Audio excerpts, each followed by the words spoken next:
Sekarang kita lanjut ke kebiasaan 3, yaitu mendahulukan yang utama. Apa ya kira-kira artinya mendahulukan yang utama? Apakah selama ini kita tidak selalu mendahulukan yang utama?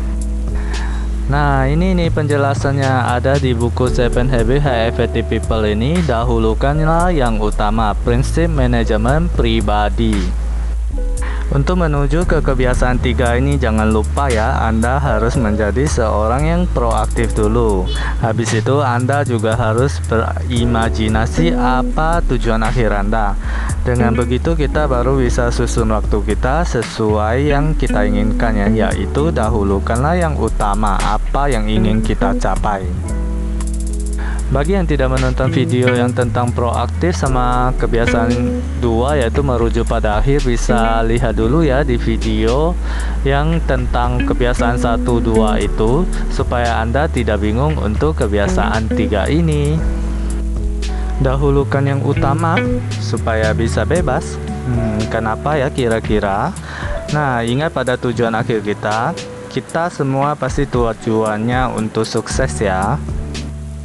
Kalau kita banyak menyia-nyiakan waktu untuk ini, untuk itu, padahal bukan ke tujuan akhir kita atau tujuan utama kita, otomatis kan kita menyia-nyiakan waktu. Kalau kita dahulukan yang utama, otomatis waktu kita yang tersisa jauh lebih banyak. Sudah mengerti?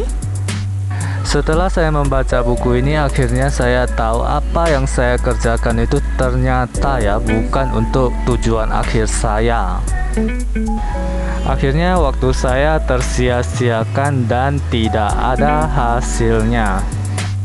Dan waktu saya pun tidak bebas karena saya terkurung oleh jadwal yang sangat padat, sama sekali tidak bisa bergerak. Nah, gimana caranya merubah kebiasaan saya itu ya, yang jadwalnya sangat padat dan saya seperti di penjara, tidak bisa berbuat apa-apa. Nah, saya mulai belajar dari kebiasaan 3 ini, menyusun jadwal mendahulukan yang utama. Sebelum kita melanjutkan videonya, jangan lupa subscribe channel kami, like video ini, serta tekan tombol lonceng untuk mendapatkan updatean informasi terbaru dari Papuma Shop ya. Selain di YouTube, kami juga memiliki online shop di Shopee, terus ada juga di Tokopedia, beserta di Lazada dengan nama Papuma Shop juga ya, yang menjual aksesoris komputer, kamera, dan fashion. Yuk sekarang kita lihat manajemen waktu. Apa yang ada di pikiranmu tentang manajemen waktu ini? Ya, di pikiran kita pasti sama ya, kita akan menulisnya di kertas, habis itu kita membuat jadwal harian, habis itu kita periksa. Dan kalau ada yang tidak terlaksana, kita menjadi frustasi, habis itu bilang, besok gak usah buat lagi lah, buat apalah buat daftar pekerjaan saya hari ini, karena saya banyak yang tidak bisa dilakukan. Nah, di buku ini akan dikenalkan satu manajemen waktu yang dia sebut generasi keempat punya. Untuk generasi 1, 2, 3 kamu ingin tahu, silakan baca di buku ya. Menurut saya itu tidak penting untuk diketahui lagi, karena kita akan belajar tentang generasi keempat, yaitu manajemen waktu. Manajemen waktu berdasarkan apa yang utama. Ketahui apa itu yang utama, sekarang kita harus mengenal matriks manajemen waktu. Jadi ada dibagi menjadi 4 kuadran ya. Nah, masing-masing kuadran ini ada yang penting, ada yang tidak penting, dan ada yang harus diutamakan. Tadi sudah ada disinggung ya, yang diutamakan itu maksudnya sesuai dengan tujuan akhir kita. Masih ingat kan? Nah, cara membaca matriksnya, di atas kan ada mendesak dan tidak mendesak. Di samping kiri ada penting dan tidak penting. Untuk yang kuadran 1, penting dan mendesak. Untuk kuadran 2, penting tapi tidak mendesak. Untuk kuadran 3, tidak penting tapi mendesak. Untuk kuadran 4, tidak penting dan tidak mendesak. Masalah mendesak ini biasanya tanpa jelas ya. Ya, seringkali mendesak kita untuk mengambil langsung tindakan itu.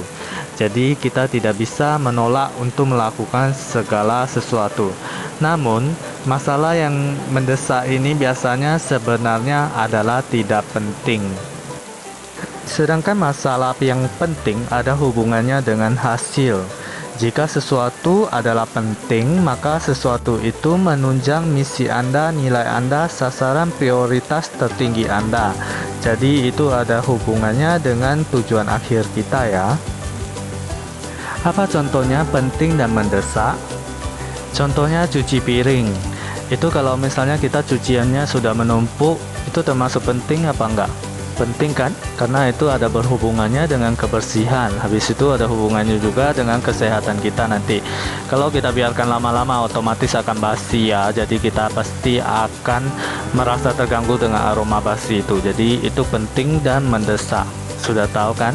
Penting dan mendesak itu belum pasti ada hasilnya ya. Maksudnya supaya kita bisa sampai ke sukses. Terus tidak penting dan mendesak. Gimana itu? Kok bisa ada yang tidak penting dan mendesak? Tidak penting dan mendesak itu contohnya telepon, misalnya telepon dari istri ya. Cuma mau tanya kamu sudah makan belum? Nah, itu kan sangat mendesak. Nanti kalau tidak angkat istri bisa marah. Jadi itu sebenarnya dikategorikan tidak penting tapi mendesak. Jadi kita harus mengangkat telepon itu sangat mendesak ya.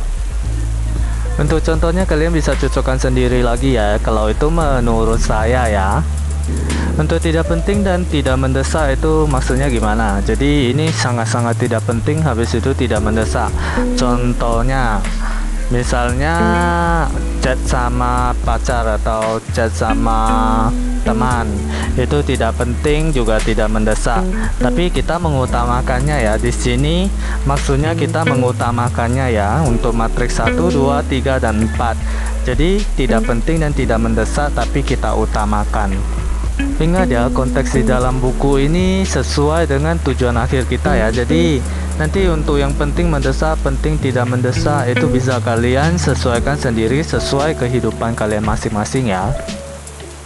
Nah, sekarang adalah matriks yang kuadran kedua, yaitu penting tapi tidak mendesak. Ini maksudnya apa ya? Penting tapi tidak mendesak. Penting tapi tidak mendesak.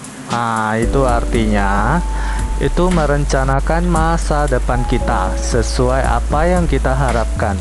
Jadi apa yang kita kerjakan itu demi masa depan kita. Itulah yang dimaksud dengan kuadran nomor 2.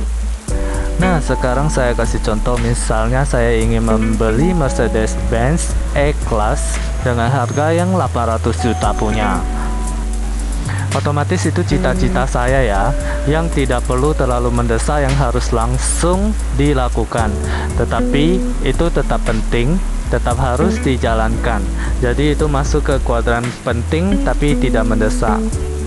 Contoh kegiatannya apa saja ya?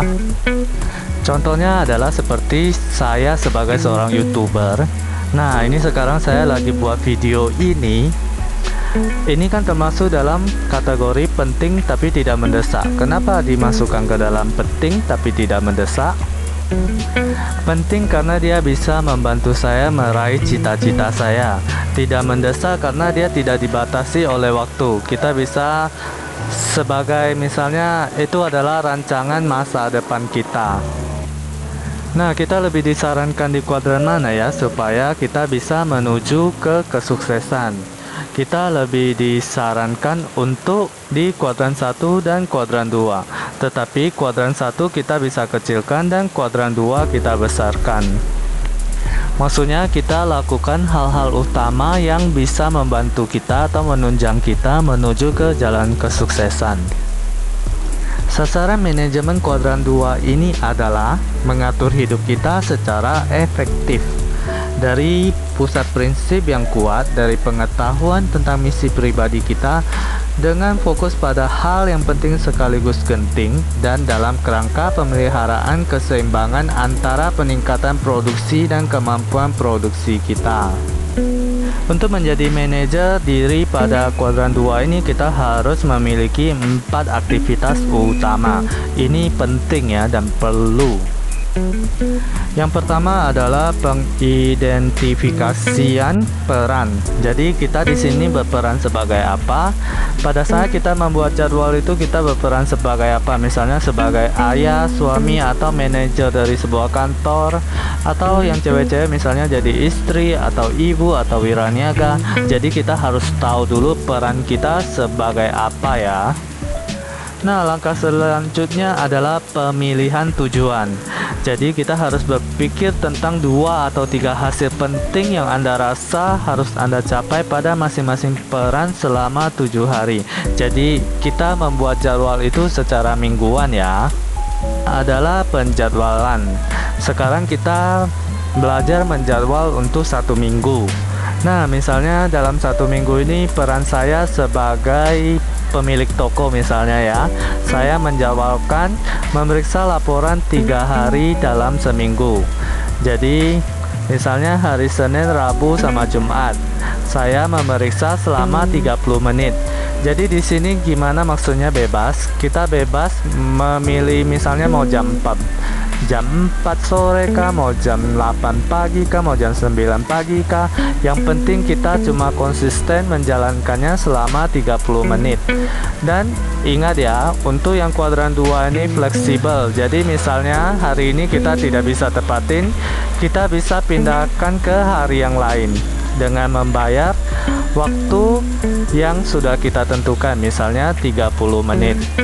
Dan yang keempat adalah pengadaptasian harian. Dengan pengorganisasian kuadran 2 secara mingguan, perencanaan harian lebih menjadi fungsi pengadaptasian harian, fungsi penetapan prioritas aktivitas dan pemberian respon terhadap peristiwa yang tak terduga, hubungan dan pengalaman dengan cara yang bermakna. Jadi sekali lagi di sini sifatnya fleksibel ya. Misalnya hari ini kita tidak bisa melakukan, kita bisa bayar di hari berikutnya. Jadi tidak mengikat. Karena ini adalah tujuan utama kita, otomatis kita harus komitmen menjalankannya ya, walaupun ini fleksibel. Kalian pasti masih bingung kan gimana cara susun jadwalnya sesuai dengan kuadran 2. Nah, sekarang saya ajarkan kalian susun jadwalnya. Yuk kita susun jadwal bersama-sama. Pertama-tama, kalian wajib tahu tujuan akhir kalian apa. Setelah itu kita harus tahu posisi kita sebagai apa.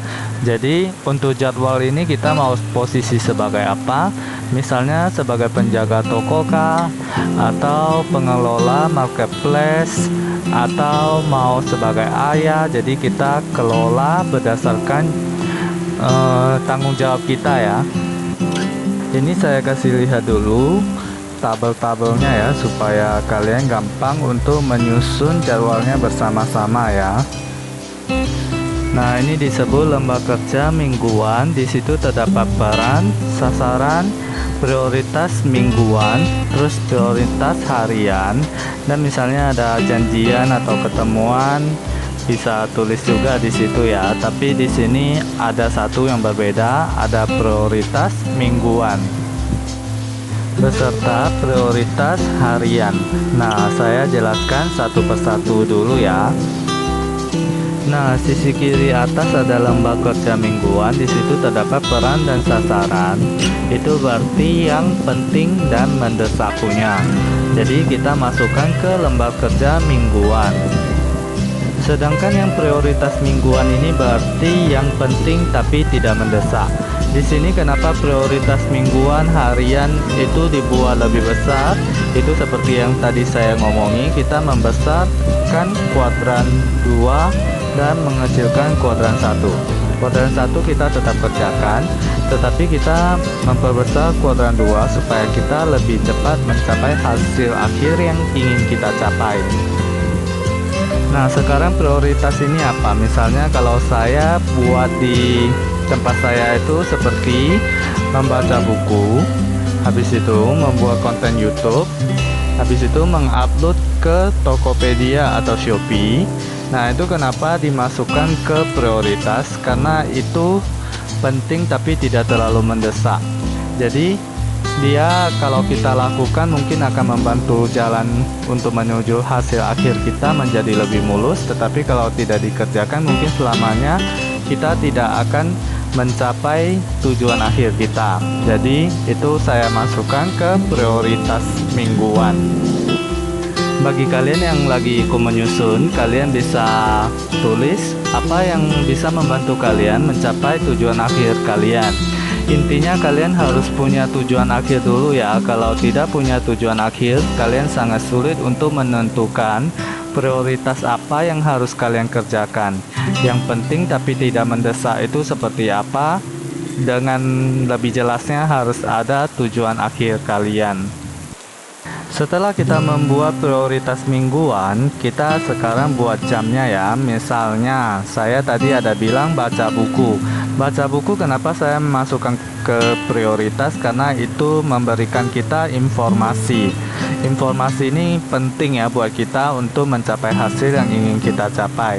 Jadi di sini saya buat membaca buku 1 hari 2 jam selama 5 hari. 5 hari kali 2 jam berarti total 10 jam. Jadi dalam 1 minggu itu saya harus melakukan baca buku selama 10 jam tanpa ditentukan jam berapa sampai jam berapa. Jadi kita bebas. Boleh misalnya hari Senin 1 jam, hari Selasa 3 jam, atau hari Rabu 5 jam. Terserah, itu tergantung kita mengaturnya. Makanya dibilangnya bebas. Tapi ingat ya, setiap kita melakukan prioritas kita, misalnya contohnya pada hari Senin saya baca buku 1 jam, jangan lupa kita tuliskan di hari Senin itu kita telah membaca buku 1 jam. Jadi kita masih berhutang 9 jam untuk minggu pertama di bulan November, misalnya ya, kayak gitu. Jadi untuk yang misalnya lembah kerja mingguan yang peran dan sasaran, yang penting dan mendesak itu kita tetap bisa kerjakan, dan prioritas ini juga tetap kerjakan. Jadi tidak saling mengganggu, waktu kita pun bebas kita yang pilih. Nah, itulah yang dimaksud dalam bab ini. Kebiasaan 3, dahulukanlah yang utama. Jadi setelah kita mengerjakan yang prioritas, intinya waktu yang sisa itu bebas kita lakukan untuk hal-hal yang lain. Karena prioritas inilah yang menunjang kita atau membantu kita menuju ke jalan kesuksesan tersebut. Dengan adanya jalan kesuksesan tersebut, otomatis kita sudah benar-benar menjalankan dahulukan yang utama. Jika kalian ada yang kurang jelas tentang penjelasan pembuatan jadwal ini, silakan tinggalkan pertanyaan di kolom komentar ya. Nanti saya akan bantu menjawabnya. Intinya kalau kita bisa menjalankan kebiasaan 3 ini, waktu bebas kita ini sangat banyak karena kita sudah mendahulukan yang utama yang bisa membuat kita menuju ke jalan yang membuat kita berhasil. Inilah kebebasan waktu yang dicari. Dengan menyusun jadwal ini, kebebasan waktu kita lebih terkontrol. Jadi tidak seperti lagi kita menyusun jadwal yang padat dan misalnya kita ada terlewatkan jadwalnya pada hari itu, kita tidak bisa mengulangi lagi jadwal pada hari itu. Tapi dengan mendahulukan yang utama itu, kita membuat jadwal ini, kita misalnya ada yang kita prioritas, kita lewatkan 1 jam, kita bisa bayar hutangnya 1 jam di hari esoknya. Inilah penjelasan untuk kebiasaan 3, yaitu mendahulukan yang utama. Semoga bermanfaat ya bagi kita semua untuk melangkah menuju mencapai kesuksesan. Semua orang bisa sukses ya, karena sukses itu ada di tangan kita sendiri. Ingatlah selalu jadi orang yang proaktif. Nah, ada tambahan sedikit. Sekarang seandainya kita adalah orang yang super sibuk, misalnya saya penjaga toko, saya harus membungkus kado dan lain-lain. Gimana cara saya menyusun waktu supaya saya bisa keluarkan atau luangkan waktu untuk melaksanakan hal-hal yang prioritas atau yang saya prioritaskan, yaitu dengan cara pendelegasian. Jadi kita harus mendelegasikan pekerjaan kita untuk dikerjakan orang. Jadi yang kuadran 1 yang misalnya penting dan mendesak itu kita suruh orang yang kerjakan. Jadi kita delegasikan untuk orang kerjakan sehingga kita bisa fokus mengerjakan apa yang sudah kita prioritaskan supaya bisa membuat kita mencapai kesuksesan tersebut. Pendelegasian itu sangat penting ya. Kita perlu sadari kalau kita adalah makhluk sosial. Makhluk sosial itu tandanya kita tidak bisa hidup sendiri ya. Jadi kita butuh bantuan orang lain juga. Karena kita butuh bantuan orang lain, jadi waktu yang ingin kita pakai, misalnya kita ingin memperbanyak waktu supaya bisa dipakai, ya kita harus meminta bantuan orang atau kita sebut dengan delegasikan pekerjaan kita ke orang lain. Jadi sistemnya saling membantu. Jadi itulah yang dimaksud makhluk sosial itu juga ya. Jadi jangan takut untuk menyuruh orang mengerjakan apa yang sering kita kerjakan. Jadi kita selain mendelegasikan itu, kita harus juga memberikan tanggung jawab dan standar yang harus dia pegang sesuai dengan standar yang sering kita kerjakan.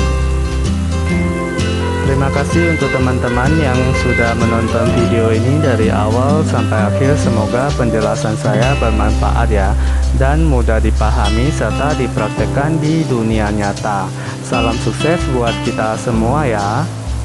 Bye. Di bab yang berikutnya kita akan membahas kebiasaan yang keempat, yaitu berpikir menang-menang.